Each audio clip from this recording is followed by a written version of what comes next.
All right, good afternoon, everybody. Welcome to our webinar today. We have a session to share with you a lively conversation, including an actual opportunity to see a demonstration in practice.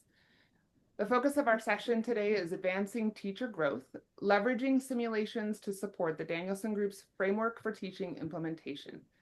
Your hosts today are SchoolSims, whom you'll get to meet in just a moment, and myself, the Danielson Group, as well as Pace University. And we're excited at the Danielson Group specifically to share a new partnership with SchoolSims, whom you'll get to hear a little bit more about in just a moment. My name is Lindsay Prendergast, and I'm a former high school principal, and I'm now the Assistant Director of Strategy and Development at the Danielson Group, who are those who nurture the legacy of Charlotte Danielson, providing the professional learning around the framework for teaching, all versions 2013, 2022. And we are excited today to have a conversation with you about promoting teacher agency and specific tools and resources that enable that to happen. I'm joined today by my colleague, Ken Spiro. And Ken, I'll let you say a few more words of introduction. Thank you, Lindsay. Delighted to be here. And I guess we'll get back to introducing the other panelists, Jennifer Benkowski from PACE. But just to overview, we'll have a few more words of introduction from Lindsay, but then talk for a moment about simulations and why we're excited to be partnering with the Danielson Group, and then turn it over back to you in terms of having a panel discussion around encouraging or promoting teacher agency, and then actually look at how a simulation can actually do that. And then we'll have some opportunity to actually experience a simulation, and then time for questions and answers. So before flipping back, just to give you a quick sense of the premise behind our partnership and why we're so excited about it is, when it comes at the end of the day, experience is the best teacher, right? If I were to ask you to fill in the blank of blank is the best teacher and it wasn't a person, right? Pretty much everybody would say experience or life, right? We know that. That's how we grow from infancy. And we also know that simulations approximate experience, right? You wouldn't put a pilot in a plane. You wouldn't put a doctor or nurse into a patient suite. We wouldn't send anybody in the military out into the field without hours of simulation, because we need to practice what it is we're going to ultimately do. We don't want to be caught flat-footed, if you will, in the moment and not know what to do, have nothing to draw upon in that fight or flight moment. And so having experience, being able to go through it, being able to navigate those challenging situations when you need to be able to apply what you know, that's what the role of simulation is. And we think that it's very important in education to do the same kind of work. And in particular with education, because most of the challenges that we're going to need to, or the manner in which we respond, is cognitive. It's not about the dials and the levers that we'd need to pull or the diagnostics we'd need to do in a particular order. It's how we think.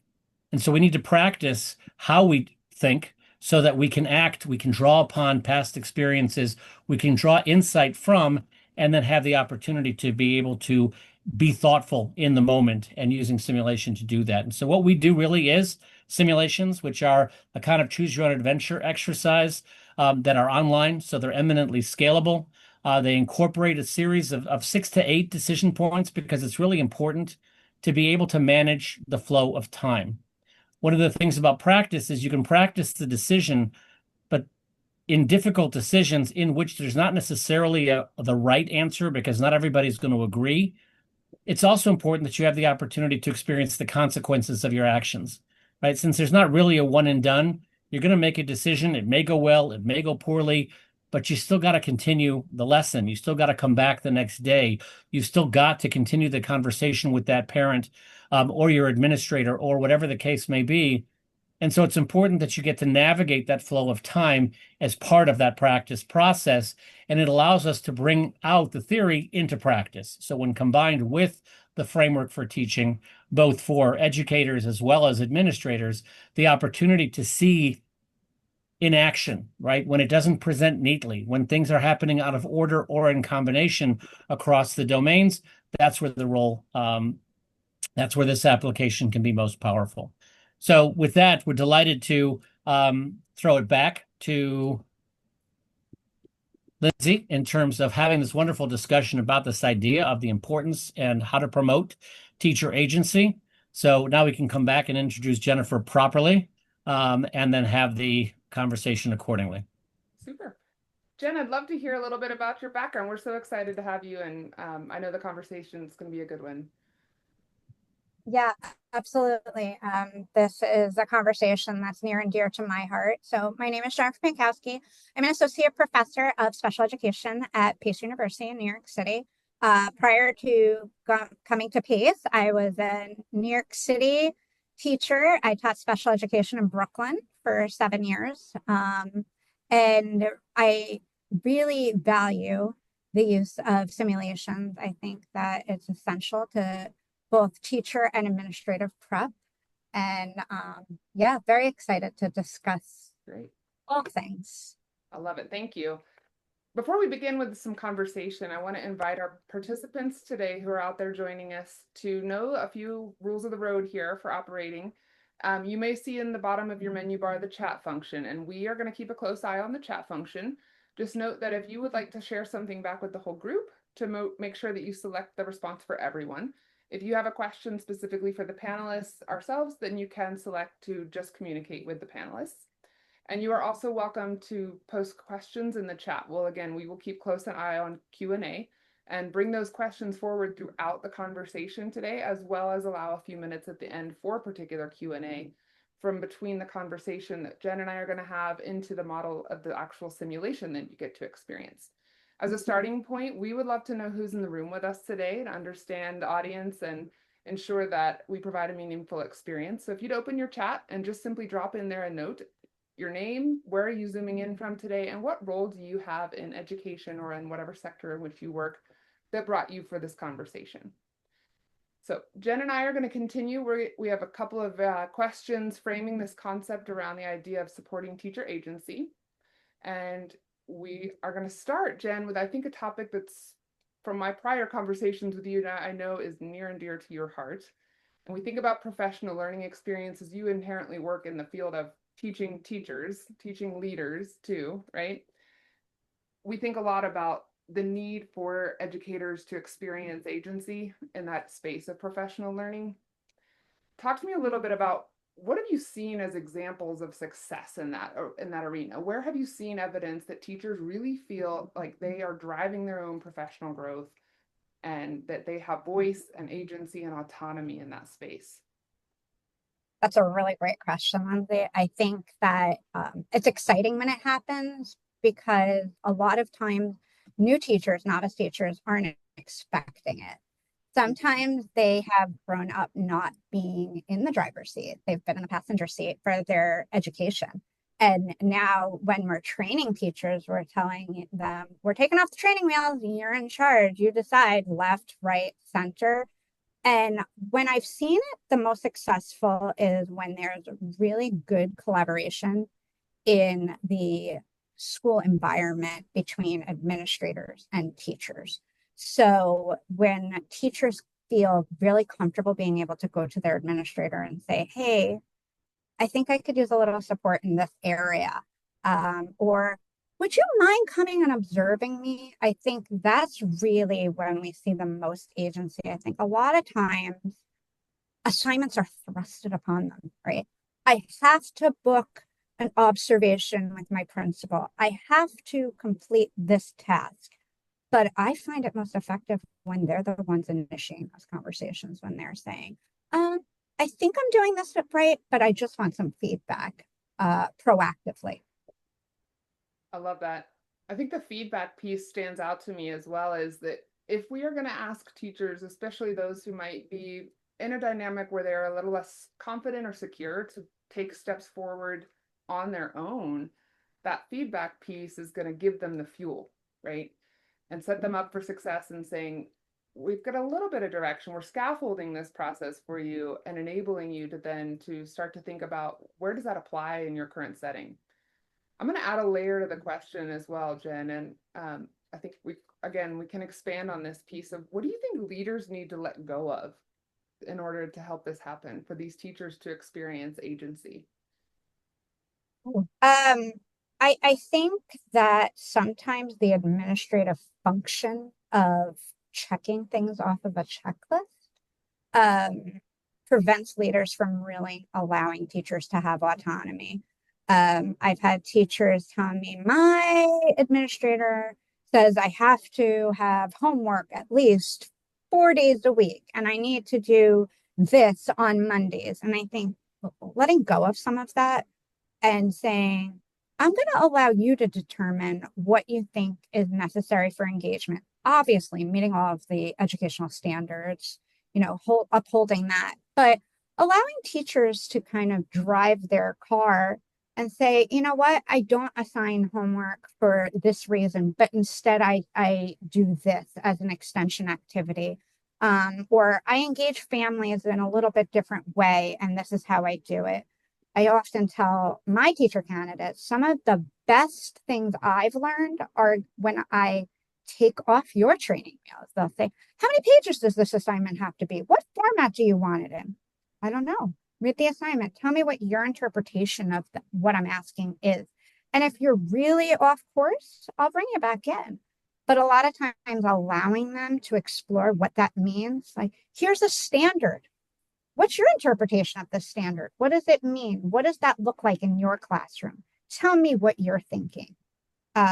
Really, also, it's a less of a burden to the administrator. Yeah. Hearing what teachers are thinking. I think I've encountered a lot of administrators, and myself included, over the years, thinking that they're supposed to really drive that learning for the teachers. So even simply removing yourself of the feeling of obligation that it's upon your shoulders, and understanding the power of the teacher connecting their professional growth to personal goals. The framework for teaching, for example, we know provides a wonderful opportunity for really zeroing in on practice with evidence connected to that. And within those elements of success, I know, Jen, you've used it, for example, firsthand. But what do we mean when we say, for example, we're working on understanding how we know and value students, and then we can unpack that for them, but they can zero in within that continuum of practice and say, this is an area I feel like I know I need to grow, or that I would like to grow, and set those progressions for themselves. I think that's a straightforward opportunity, honestly, is just a mindset shift on the part of leaders. And my friends in the audience today, I just see an enormous amount of leader role types from all over the world. Actually, we have a visitor from Lebanon today. I'm actually going to be working with educators in Lebanon in 3 weeks in Beirut, working on professional learning around the framework for teaching. And just noting that we would love to hear from you as well. There's some experts in the field, I know for sure here. What have you seen as opportunities where leaders, what do they need to let go of, for example? And you can drop that note in chat. So considering this piece, and we get to this idea again under the umbrella of what leaders can let go of, shifting from a mindset of compliance where we're checklisting and we're all just checking the boxes, to a more of a belief system and an understanding of we're living in an ecosystem of professionalism here. I think about similarly too is that piece that we stop doing the checklist type things, and we present it under the frame of why. Why does it matter that a teacher, for example, enter grades frequently, right? It's not about I've just fulfilled the need that the checklist says that I should do this because I think I should. It's thinking about the importance of communication between students, families, and the school. So when educators understand that or think in that way, I find they often realize, well, I believe that too. And when I understand the why and it connects to my why, that they're more likely than inherently to potentially engage in it in a more meaningful way. Have you seen any examples yourself, that shift from compliance to confidence, Jen? I always say, Lindsay, my favorite question is why. This is a why generation that we're preparing for the classroom, and also a why generation of students. I tell my candidates all the time, because I said so doesn't work anymore. Maybe it marginally worked in the 80s when I was going to school, but it definitely doesn't work anymore. And it's that clarity of understanding why I do something. Why do I teach math in this way? Why is my feedback to a teacher, if I'm an administrator, structured this way? There's a reason. And then when you're able to express the why, now I understand. It's not because I said so. It's not because someone else told me so. The worst feeling in the world is when someone says, well, why do I have to do this? And I don't have an answer. I say, I'm asking you to do this. I don't know, because it's always been done that way. Well, you're not going to internalize it. But if I say, oh, the reason we structure math this way in first grade is that we want to see success in seventh grade and 12th grade. We want to see more folks going into the field of STEM. And if they have this type of background in first grade and they get excited about math, they're more likely to do that. Oh, okay. My impact of teaching 1+1 is actually more profound than I realized. And then that's that autonomy. That's that feeling of ownership.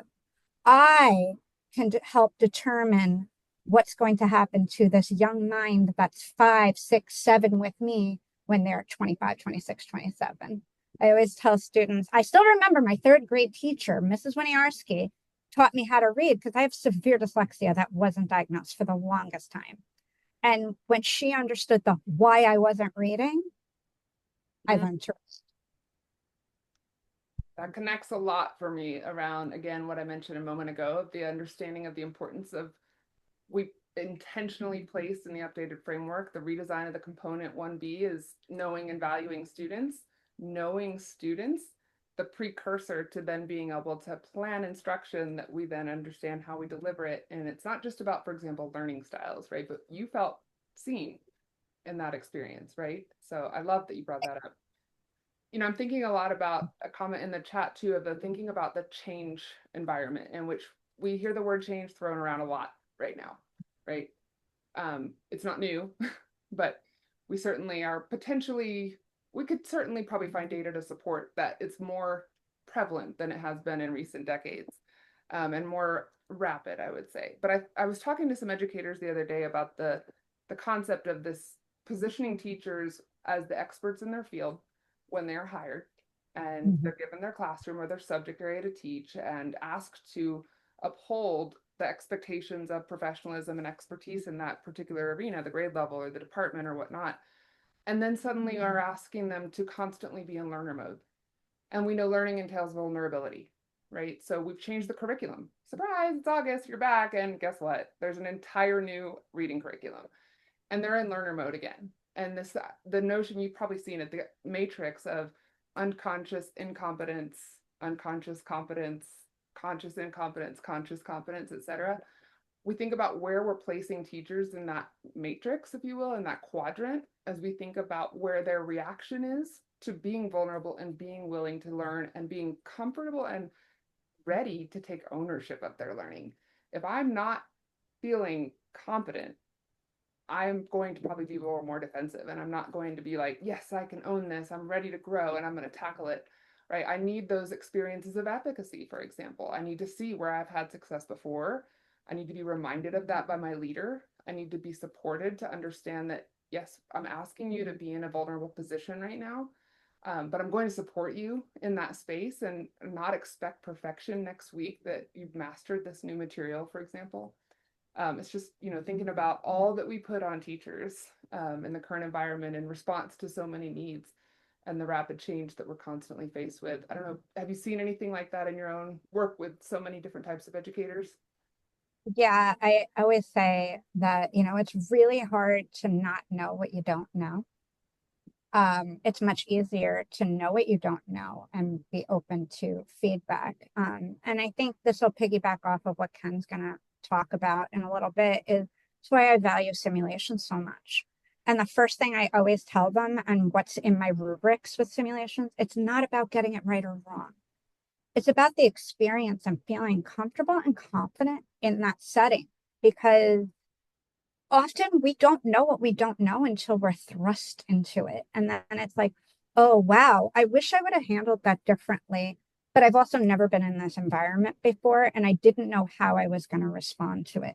I didn't know how I was going to respond the first time I had to make a difficult phone call to a parent and they didn't respond the way that I thought they would or expected them to, and not having practice in just even receiving it. I wasn't going to change a mindset of a parent in a 30-second phone call. It's not like, oh, this 8th grade parent who's had a difficult time with the school for 9 years isn't going to all of a sudden hear my lovely voice on the other end and say, oh, you know what? I was so upset, but you sound nice enough. No, they're going to respond the way they're going to respond. But practice in a simulation as a new teacher would have helped me in receiving that, Mm-hmm. knowing that it's not about me in this moment, right? It's and just that experience, I think, is huge part. Like change is hard, but exposure, I think, is probably the best medicine for that, if you will. Is really inviting change. I think it's also really important for administrators to be vulnerable. Hey, you know what? When I was a brand new teacher, this is something that I did and I learned from. It's one of the ways I start my semester every year, like the first time I had a parent teacher conference with a parent that didn't have the same culture as me, and I really embarrassed myself. Let's talk about how that made me feel. That vulnerability, I think, is also really important.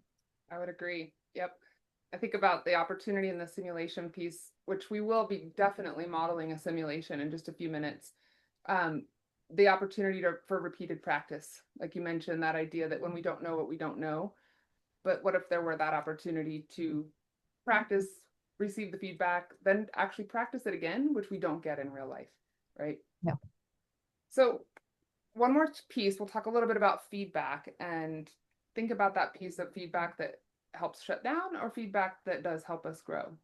You're probably in a position a lot in your field working on supporting educators who are developing into their career with the feedback piece and supporting them to recognize the value of it in their journey, for example. What do you think are some key features of feedback as a cycle, as a tool that make the difference between it having the impact of shutting down the recipient or helping them to actually embrace it and grow? Yeah, you're right. Feedback could either make everything go right or everything go wrong. I look at feedback very similarly for teachers as I do for students, which is this element of blows and grows. You don't want to come in and say in a laundry list everything that went wrong, but rather the first thing I ask in my feedback is, how do you feel about that? How do you feel about, whether it's a simulation or a paper? How do you feel? How do you think it went? What were your takeaways? And I let them lead the conversation. More often than not, they'll come to it on their own, the things they need to work on. And sometimes they're more critical of themselves than I ever could be. I'll do a simulation with a student and they'll be like, oh man, I shouldn't have done that. And I was like, oh, see, that was not what I was going to actually give you feedback on. But since you're on this train, let's talk about it. Why you feel you needed to approach this differently than you did, or why do you feel like you weren't as prepared as you wanted to be, or let's have that conversation. And when a teacher feels like they're driving that conversation of feedback, they're really responsive to it because it feels like their own idea. Whereas if I come in and I'm like, all right, let's get the rubric out, you didn't do this, you did do this, you didn't do that, and then they feel it's thrust upon them, and they're less likely to do that self-reflective piece. And I think for feedback purposes, if you don't open a doorway for self-reflection, it's a missed opportunity. I think about a concept we speak of often at the Danielson group was thinking about the system of professional learning in which we all work, the importance of symmetry. And we say symmetry in terms of we engage with our teachers the same way we ask of them to engage with their students as in a learning environment. And you mentioned self-assessment. We know there's plenty of research, primarily Hattie's research, that supports that self-assessment has a very high effect on student learning.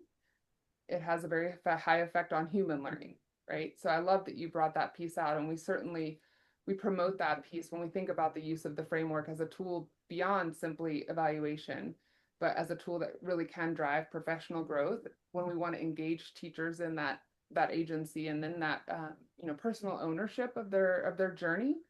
The self-assessment is the entry point, the first step. And I think you would agree as well as an observer, whether you're a mentor, a coach, a peer, or an evaluator, you get so much valuable insight into their level of understanding of their practice when you ask them to self-reflect as a starting point. So I think that's a wonderful practice to bring forward. We're excited to share a simulation, Ken, and I'm thinking perhaps the audience may be ready for this. I want to pause and say, in the audience, if there are questions related to the topic of agency or the framework for teaching and connecting that to professional learning, we welcome you to bring those up now or at any time, even through the simulation. But as I mentioned, we're very excited as the Danielson Group to partner with SchoolSims. And Jen, I know you've actually used it.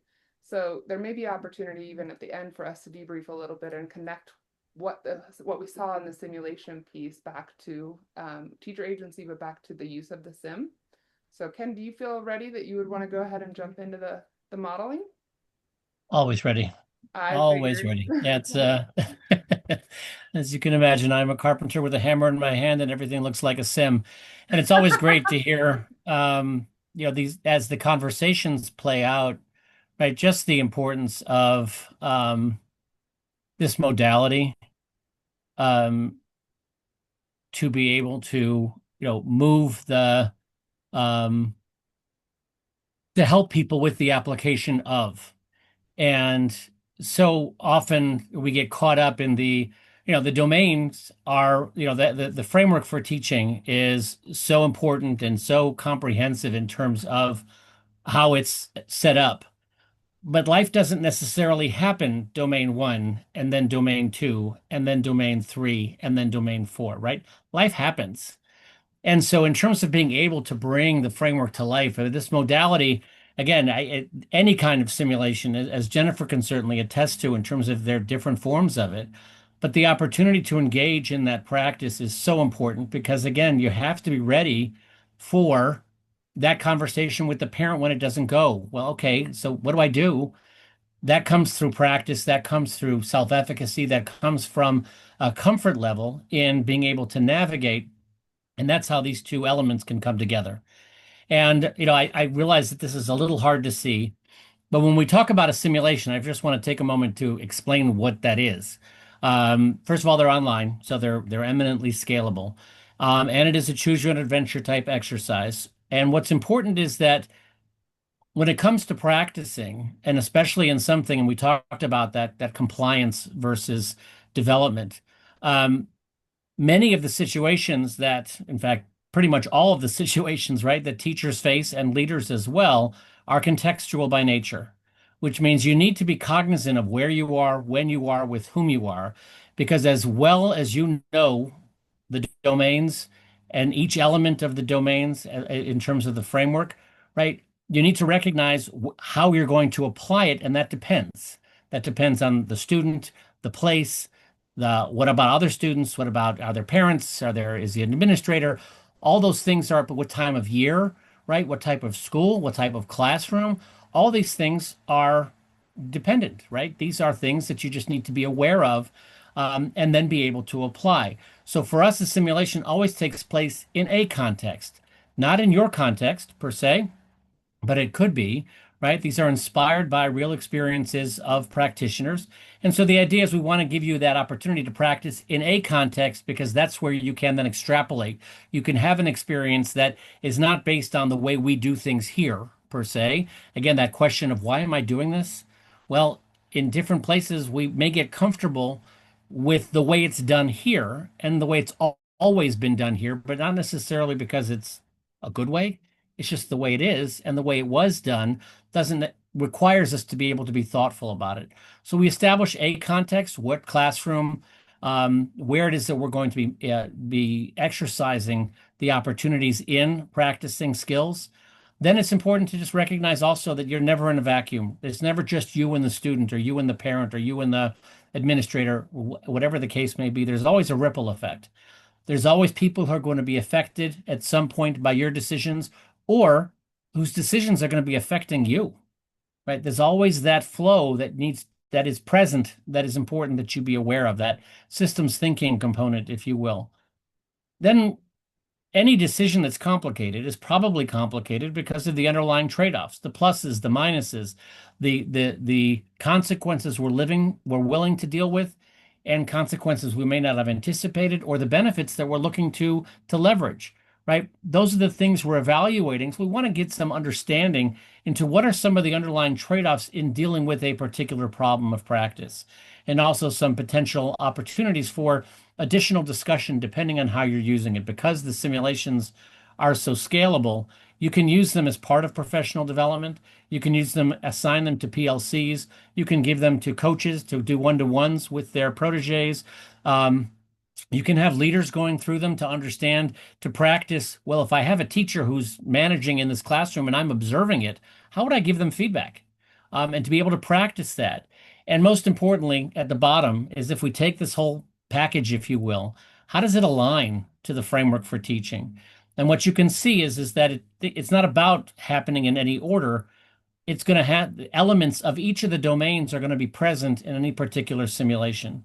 And when you talked before about the idea of knowing and validating students, valuing students rather, that opportunity is going to happen. Well, you've got a bunch of students, right? So you're going to want to demonstrate to each student, but what are the other students? How are they reacting? And then what is the broader context inside of which that's going to manifest as part of whether it's in the planning and preparation or the creating a positive learning environment, et cetera, in terms of the navigation.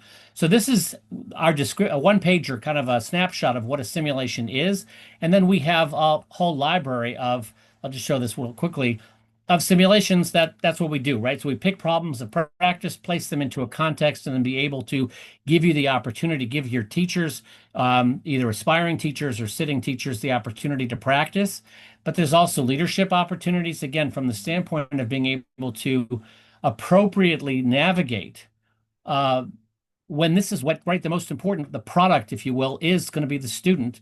So as a leader, how do we, in fact, interact with this process to be able to keep it more effective? So let's open one up. For our purposes, I decided dealing with managing classroom disruptions was that overview. And by the way, if anybody's interested in seeing the full list, please let us know. We'll be happy to share the overviews of all the simulations so you can see the list of titles, but also how they're aligned to the framework. And the other things that you might want to do. And we're always building new simulations, right? Because there's no shortage of problems of practice that folks need practice with. And so the opportunity to continue to contribute. And one of the things you'll see here is that, again, as I mentioned, we do these things in partnership with practitioners. This one was done with the Kern County, California Superintendents of Schools, which is a county office of ed in California. And let's open it up. Welcome to the Managing Classroom Disruption Simulation, created by SchoolSims, together with the Kern County, California Superintendent of Schools. I just want to select the next button to begin. Wanted to confirm that everybody's seeing this and hearing it. Yep. Thank you. So as you can see from a navigation perspective, it is just a link. These can be done synchronously like we're doing here. They can be done in breakouts. They can be assigned individually, totally dependent on where your teachers or where the folks, your participants need to have the practice. That scalability is critical because we don't always have control over, right? We know that folks are busy, and the opportunity to engage where and when they are to meet them where they can is critical in terms of navigation. As in real life. One of the critical things, again, as part of the practice and as part of this, as we've been talking, and certainly the conversation between Lindsay and Jennifer in terms of some of the challenges that as you're going to be experiencing it, it's, again, on the one hand, important to be able to be thoughtful in the moment. But as I said earlier, the consequences are also critical, right? Because you're having, as Jennifer mentioned, you're having that conversation with the parent and they respond unexpectedly. What do you do, right? Your next choice is also going to be, and maybe even more important, because it can go totally badly, right? Or you can possibly course correct or not make things worse, right? It may be a difficult conversation that really wasn't going to go well, but you still have to get through it. And so how do you do it with the least amount of damage, if you will, to yourself or to the circumstance that you're in? And so having that opportunity to live it, to deal with it as it plays out is important. And so by design, we don't have a back button in a simulation because there are no do-overs, right? Like in life, work through it, right? Move your way through it. Your role. You are in your second year as a teacher at Rolling Hills High School. You really enjoy working with high school-aged students. They are challenging, to say the least, but it's so rewarding to watch them grow and advance academically, socially, and emotionally. You enjoy the atmosphere here at Rolling Hills. Principal Rogers encourages learning communities and is quick to offer and provide support. You also enjoy the relationships you've developed with many of your peer teachers. So one of the things we don't do is have this be a continuous video because there could be opportunities for, again, we're establishing a context. We tell you you're a teacher, second year, and that's it. Because we want participants to see themselves. It's you. You are the one making the decisions, not as somebody, a different persona. It's you, and it's going to be then your experience, right? So in terms of being able to establish that context, we want to introduce that, but it's going to be natural for participants to be in their mind's eye seeing their classroom or their imagined classroom if they're preparing. And in that way, they're going to start to have that opportunity for achieving kind of the ultimate goal of the simulation, which is critical thinking. Being able to be thoughtful about what I'm going to do here, well, what might I do there, that opportunity for reflection and application, that's going to be... About Marlo.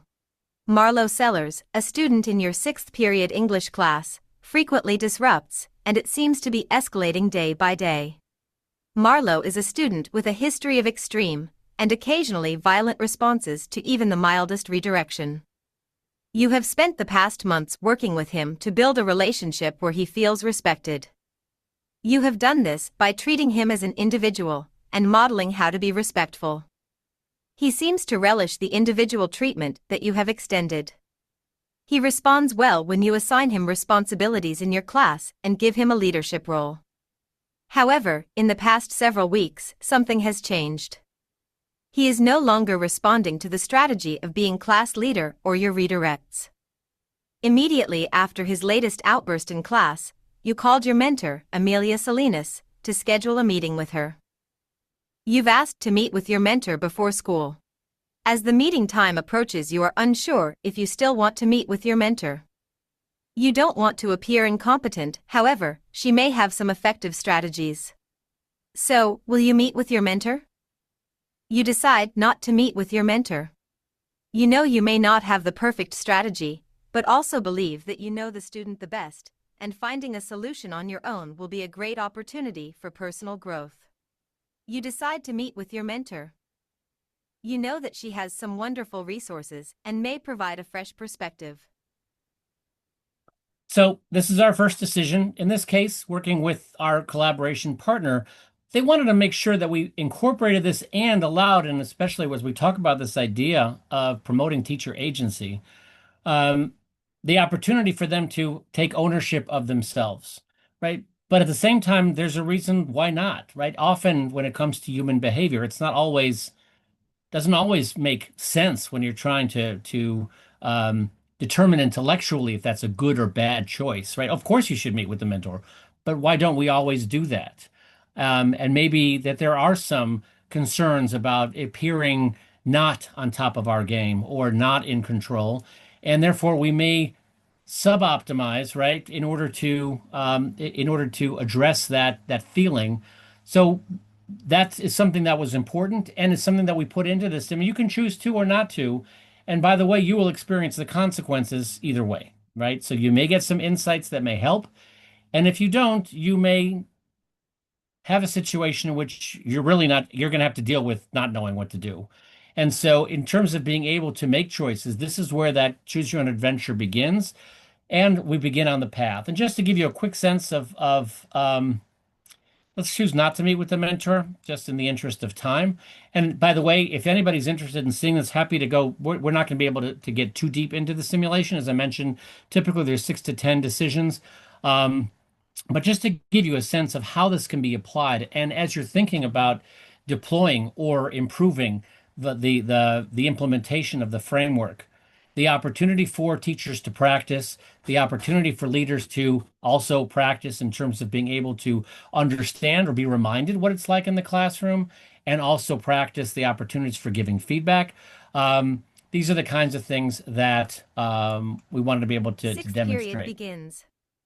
You decide not to meet with your mentor at this point, but to leverage any situation that may occur as a learning opportunity.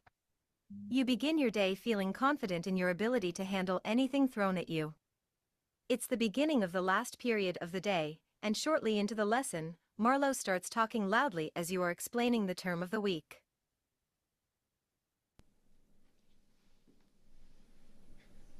Hey. Hey, man. Hey, where's your girl? Oh, wait a minute. I forgot. You don't have one. What? What did you say? Yeah, he hasn't seen my videos, so he thinks I'm just roasting him.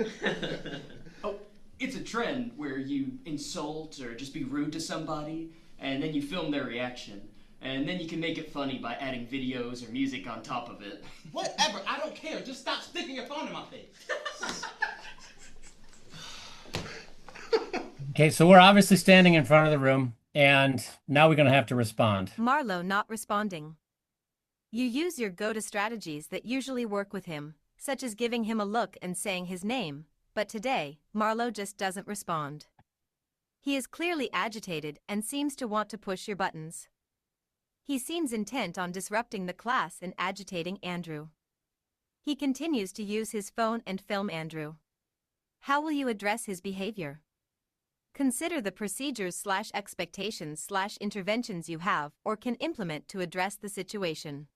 So one of the Type things your response in the space below. it is part of the, as I mentioned, it is choose your own adventure, but we also incorporate these opportunities for qualitative prompt and qualitative response. And so being able to write what you think here in terms of how you will address it before we give choices. One of the things we find with the opportunity with choices is that sometimes, especially with newer teachers who've not really done this before, they have their way of thinking. But how do you expand that? How do you go beyond what you know? Because the circumstances will certainly go beyond what you know. So how do you expand your choice options by looking at things a little differently than maybe you've looked at them and opening up from different styles or different strategies? That's some of the role that giving choices can help with because it opens up, it keeps you from being constrained. But at the same time, we may want to know exactly how you think. And so whatever they would type in here, it's free typing. What they would put in here, this will be captured and placed into the feedback report, which I will show you in a minute, because that's a key element of the simulation process is that reflection, right? So there may be a reflection happening throughout, but certainly at the end of the exercise, we want you to have the opportunity to be able to reflect on what happened and why. The goal in a sim, as we learn from experience, is not, we're going to skin our knees, right? It's not, winning is not the benefit. Having the experience is the benefit, even when it goes badly, because we have the opportunity to reflect on it. So the simulations are written with that in mind, with the opportunity for mistakes, for failure, so that it can be done because there's no real students on the other end. There's no real parents on the other end or administrators. They're simulated. And so the opportunity to have the experience, and you'll feel it because once you get engaged in the story, right, you start to feel that stress and that tension, and that emotional engagement is present, and that's what helps make the Sims sticky. But this is an opportunity to have them reflect and then move on to Frustration choices. rising. The behavior in class escalates, resulting in Marlowe getting in a fight after school. He is suspended for 3 days. Following this latest outburst, you realize you need help and reschedule your meeting with your mentor for early tomorrow morning. It's early the next morning, and Amelia welcomes you into her office. I'm so glad you came to see me, so thank you for reaching out. Remember, we do have wonderful resources. Okay, so as you can see, we end up back with the mentor. And the opportunity there will be additional opportunities to deal with make choices around Marlowe's behavior, and again the opportunity to, upon reflection, be able to experience the application of the framework and also good teaching practice. And in terms of that feedback report, as I mentioned, in addition to the no back button, so in terms of not of having the opportunity to not have do-overs, we hold off on the feedback report also until the end so that you experience the full challenge or the full problem of practice and not micromanage choices so you get caught up in the moment and want to see if you got it right. So at the end of the simulation, the students will receive this feedback report, which highlights their pathway through the decision, the choose your own adventure, and then gives them insight into every choice they made. So here was that, will you meet with your mentor? What was the learning objective in that scene? What was their choice? What were the other choices? And specific feedback on their choice in this context, which they can use for reflection. And then the next step in the reflection is to think about, okay, now how does this apply to your practice? How does this apply to your classroom or to what you're learning or to the framework, et cetera? And then you can see each of the simulate. So here's where you would have had the qualitative prompt. Your response would be show up here with some consideration. So there's additional opportunity for reflection, and then things progress. From there, you'll be able to see again each decision scene, what was going on, and what were the implications of your choice. And so students would have this, they'd be able to print it or save it, and then be able to or submit it if that's what you wanted. And once they get to the end, students will often want to go back and play it again. Because when they're looking at the choice options, they will reflect on, oh, that might be interesting, or that doesn't sound so good, but I wonder what would happen. They can go back and play it again. And so the opportunity to engage in experience and then have multiple experiences, all with this opportunity for further reflection, further depth, whether they're working with a coach or a mentor or a facilitator or a faculty member, all of these things can play out as far as the context inside of which the learning and the application can happen when we're thinking about theory to practice.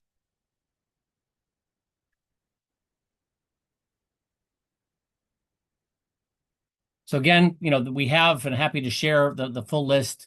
But the opportunity in this, as I mentioned, at the end of the day, the goal is going to be that critical thinking, which leads to self-efficacy, right? We want our teachers to feel that they may not be certain of what's going to happen. In fact, they obviously won't be certain of what's going to happen, but I can handle it. And when they're facing with those difficult situations that are just, there's no good path, right? It's just negative versus negative. You have to make a choice, right? Not making a decision is not an option, but I'll handle it, right? Whatever, I'll handle it. I'm always reminded of that in the movie of Shakespeare in Love, where that producer, the owner of that theater who gets Shakespeare to write the play, and things keep getting thrown in his way as far as his ability to make the play, bring the play to the stage. And people ask him, how is this going to happen? It'll happen. How? It's a mystery. Well, that's life, right? For teachers and for administrators in schools. And so the opportunity to build this self-efficacy is important. And also relative to the framework, when it comes to being observed, right? Sometimes teachers feel when there's an administrator in the back of the room, they may not feel at the top of their game. They'll feel that added stress because of being observed. And so that opportunity to build self-efficacy so that they can have a better observation, so they can feel more confident in being, because they've had the opportunity to make mistakes. So they may feel a little bit less sensitive to, well, what if I make a mistake? And they're going to see it. The opportunity to, if they make a mistake, but the opportunity to then get that reflection, to get that coaching, to get that mentoring from that as part of that evaluation, and be able to understand perspective taking of either the students or an administrator looking at a teacher and to be reminded about that, or vice versa, right? Sometimes it's important for the teachers to be able to take the leadership sim to see what it's like from that perspective. And obviously to be able to teach better from an instructional leadership perspective, from an implementation standpoint, and be able to enhance or deepen the rollout of the framework as far as that's concerned. So that's what we have. I'm happy to entertain any questions and put it back to Lindsay and Jennifer in terms of any further insights relative to your conversations about agency. Any thoughts or questions from there? So we do have a question in the chat, Ken, specifically about California. If you have a resource by chance that shows how your simulations align with the California standards of the teaching profession. Well, that's really interesting that you asked that. We have one on the leadership side, and I've just been informed of the new California, the CSTP, right? The new California standards for teaching, and I'm in the process of doing that crosswalk. So in terms of aligning, they are aligned to the framework for teaching. We've also aligned them to CAPE and in task, and we're also doing the look at the alignment to the new CSTP. So thank you for that question. Great. And Coming soon. more to follow. So if you actually email us, then we'll be able to respond. She just asked if there's a time frame on that. So It'll be within the next couple of weeks because we're hoping that, yes. like So this school year, right? Great. And I'll yes. just mention too, that anybody who is curious about the full list of Sims, we're just going to use the whole registration email to send that out and include that. Ken, there were quite a few folks that were interested in getting that. So just notify folks that those will just be available to all, as well as the recording information. So, Jen, I was just going to mention, you've actually had experience using Sims in your work with supporting teacher licensure candidates. Do you just add anything about a kind of a case study or an example where you've seen the effect it can have? Yeah, I've been using various types of Sims for the past 13 years. So everything from mixed reality immersion, and now we're working with SchoolSims at Pace. And one of the things that I really value with SchoolSims and their approach to simulation is the multiple perspectives approach. Old-fashioned case studies, I like to call them. Usually, it's like on a sheet of paper, it's going to give you a paragraph about it, and it's very one-dimensional. When you go through a SchoolSims sim, it's looking at the mentor's perspective, your perspective. You're watching a video with the students, and that's really a lot more authentic. The way that situations arise in a school environment is you're not going to have only one stakeholder, whereas a traditional case study might only present a stakeholder and it timestamps them. So I really appreciate the longitudinal approach. That's how I approach Sims in my own class. It's like, okay, this is what it looks like to be the teacher in the room when the behavior happens. Now this is what it's like to simulate that call home. This is what it's like to have a conversation with your principal about the behavior, and having multiple stakeholders really is a more authentic approach to a simulation. So that's something I truly value with SchoolSims. I love that. That's great. Can we actually had a request in here too? Are you able to model how the results are shown following a simulation? It looks like how they are displayed to the students and instructor of the course that they might be enrolled in. So yeah, thank you for the question. So, when initially it's just the flow of events, right? So in terms of when you make a decision, as I was walking through, you'd continue to experience that in the flow. And so the results you're seeing are consequences, right? That feedback report that I showed is what the students would get at the end, and they can submit that to the supervisor or instructor. Alternatively, and if I just share again real quickly, we also there is a portal which anybody who's deploying the simulations have the opportunity to. This is what where you deploy the simulations from, and within this, you can set up your cohorts and be able to deploy the sims to the appropriate students, and then have the opportunity to see how they to run reports on how they're doing. And you can actually see the results from the sim if you want, including the responses, what choices they made, and the write-ins, as well as additional opportunities. There's some surveys as well in terms of getting at their self-efficacy and things along those lines. So this is a report that can be run, and you can then navigate and manage insights from there, and even to look at potential patterns across the participant group. It really depends on what you're looking for, right? So in terms of you can align them to particular standards. In terms of the reports you want to potentially get some insight about. There are going to be some new capabilities relative to AI, which I'm happy to go into in a further conversation. But hopefully that answers your question in terms of the experience that how the students, what they're going to see, and then what as the administrators or faculty, what they would see. So Matt, feel free to ask in chat if you needed a little more detail, but I'll also just, Ken, I'm going to put words in your mouth and say, because I know you, that anybody who wishes to have a personal follow-up and learn more about what they would like to see, you can call on Ken. Absolutely. He's shared some specifics with me before, so I know that's an offering available to all. Let's see. So it looks like something about the process the students will go through to submit the feedback form to the instructor. Would that just be email?